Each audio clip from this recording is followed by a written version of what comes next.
শরীয়ত কাকে বলে এবং মারেফত কাকে বলে? বন্ধুরা, ইসলামের দুইটা ভাগ। একটা হলো শরীয়ত, যা বাহ্যিকভাবে অনুশীলন করার বিষয়, আরেকটা হলো মারেফত, যা আধ্যাত্মিকভাবে চর্চা করতে হয়।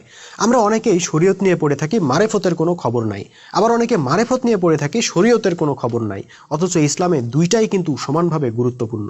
একটা উদাহরণের মাধ্যমে এই গুরুত্বটা বোঝার চেষ্টা করা যাক। ধরেন, আপনার অফিসে 1,00,000 টাকার একটা বান্ডিল আছে। আপনি চাইলে এই টাকাটা চুরি করতে পারতেন, কিন্তু আপনি চুরি করলেন না, কারণ চুরি করে ধরা পড়লে কঠোর শাস্তি হবে। আপনি শাস্তির ভয়ে টাকা চুরি থেকে বিরত থাকলেন। এইটা হলো ইসলামের শরীয়তের দিক।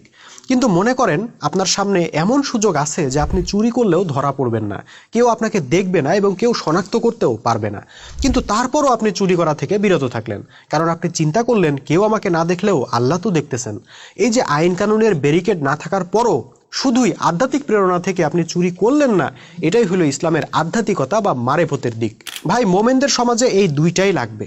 কোনো সমাজে প্রকৃত ইসলাম প্রতিষ্ঠা হলে ইসলামের আধ্যাত্মিক শিক্ষার কারণে জনগণ আধ্যাত্মিকভাবেই সৎ ও ন্যায়নিষ্ঠ হয়ে যাবে। তারপরও যদি কেউ অপরাধ করে, সেটার জন্য থাকবে আল্লাহর দেওয়া শাস্তির বিধান বা শরিয়া। ফলে অপরাধ শূন্যের কোঠায় নেমে আসবে ইনশাআল্লাহ।